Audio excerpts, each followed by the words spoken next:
Mga SSS pensioners, pansin.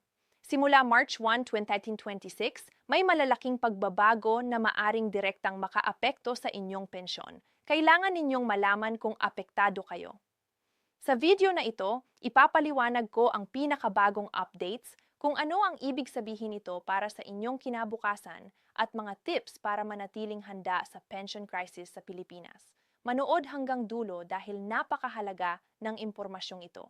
At kung gusto ninyo ng regular updates tungkol sa SSS pensions at iba pang financial news para sa atin dito sa Pilipinas, siguraduhin mag-subscribe at i-turn on ang notifications para hindi kayo mahuli sa mga balita.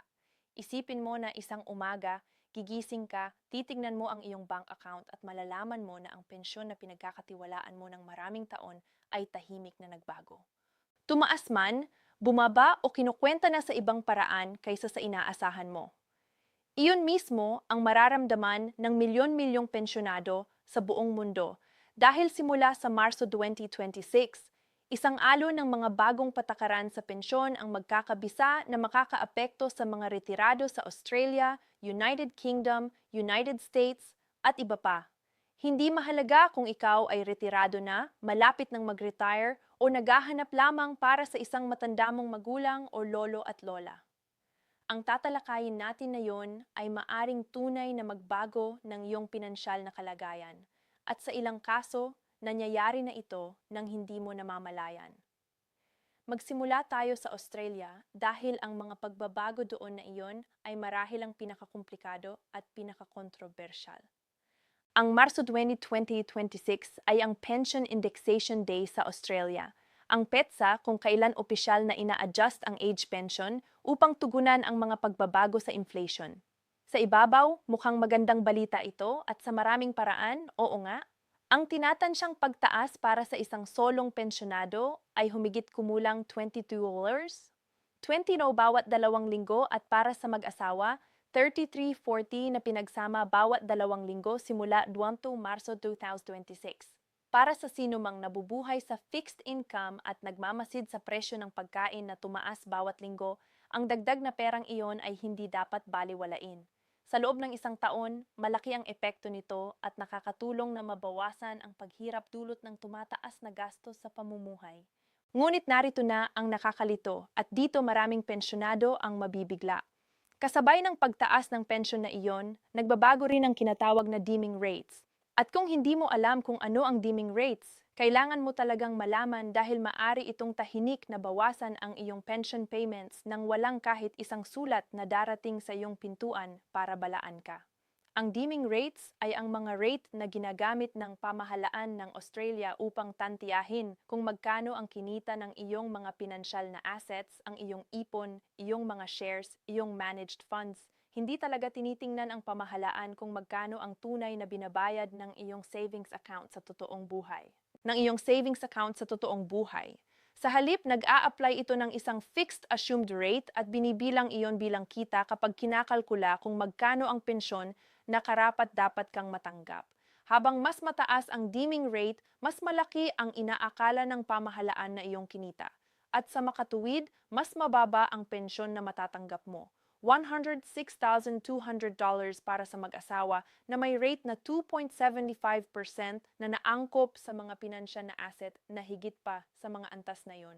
Ngunit ang mga rate na ina-asset na nasa ilalim ng $64,200 para sa mga single at $106,200 para sa mga mag-asawa, at ang mas mataas na rate ay tataas sa 3.25% para sa mga single para sa mga pinansya na asset na higit sa mga halagang iyon na may mga pagbabago na magsisimula sa 20 Marso 2026.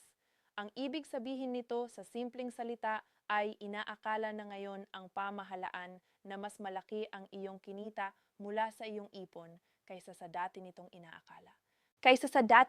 inaakala. Kaya ang iyong karapatan sa pensyon ay maaaring mabawasan kahit na ang aktuwan na interest ng iyong bank account ay hindi nagbago. Hindi abstract ang mga numerong ito. Ang isang solong pensyonado na may bahay na may $300,000 na asset na labas sa kanilang pangunahing tirahan ay maaaring makakita ng pagtaas sa kanilang pensyon na humigit kumulang $11 bawat 2 linggo kung ang dimming rates ay tataas ng 0. 25% kumpara sa buong $22 bawat 2 linggo na pangtaas kung hindi tataas ang deeming rates. Kung ang deeming rates ay tataas ng 0.5%, ang parehong pensyonado ay maaaring makatanggap ng maliit na pagbaba sa kanilang pensyon na humigit kumulang $1 bawat 2 linggo. Sa madaling salita, ang pantaas ng indexation at ang pagtaas ng deeming rates ay mahalagang nagtatrabaho laban sa isa't isa para sa maraming retirado. Ibinibigay ng isang kamay at kinukuha naman ng isa pa. Para sa mga pensyonado na nagtrabaho ng buong buhay at maingat na nag-ipon, ito ay nakakaramdam ng malalim na hindi patas. At ang mga grupong nagtataguyod ay malakas na nakikipaglaban upang pabagalin ang prosesong ito.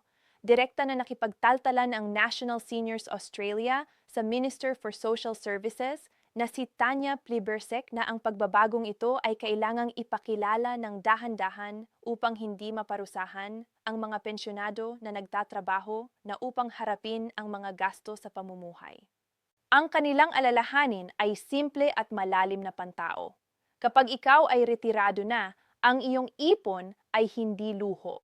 Ito ang iyong pondo para sa emergency, ang iyong proteksyon laban sa hindi inaasahang mga bayarin sa medikal, ang iyong katatagan sa isang hindi tiyak na mundo. Ang pagpaparusa ng pamahalaan sa iyo sa pagkakaroon ng mga ipon na iyon, kahit na ang iyong aktwa na kita mula sa mga ito ay minimal, ay nagpapagala ng nakakaabala na mensahe sa mas matatandang Australiano na gumawa ng lahat ng tama.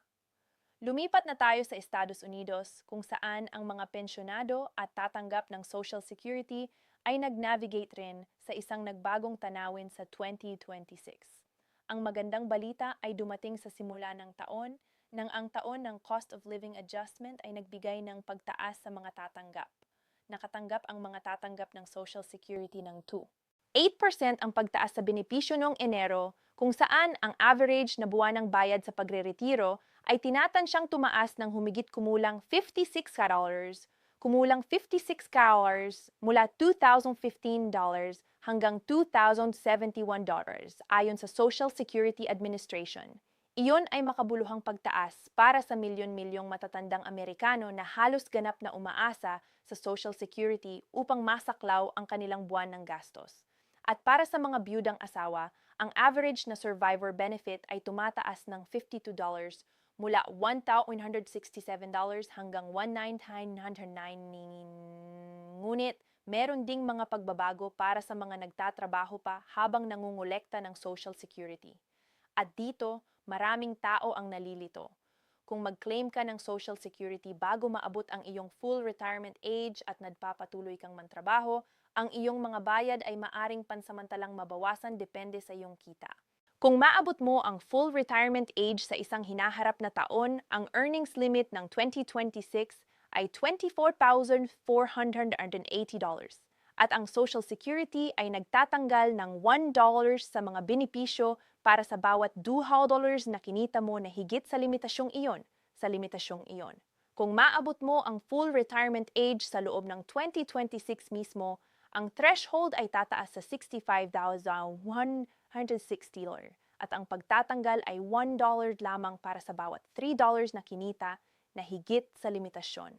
Kapag aktwal na naabot mo ang iyong full retirement age, ang earnings test ay ganap na nawawala at maaari kang magtrabaho nang hanggang gusto mo nang walang anumang pagbabawas sa iyong mga benepisyo. Ngunit ang pagdating doon ay nangangailangan ng maingat na pagpaplano dahil ang maling pagkwenta sa tining ay maaaring magastos sa iyo ng daan-daan o libo-libong dolyar sa mga nabawasang bayad sa loob ng isang taon. Ang full retirement age ay nasa 67 na ngayon para sa mga ipinanganak noong 1960.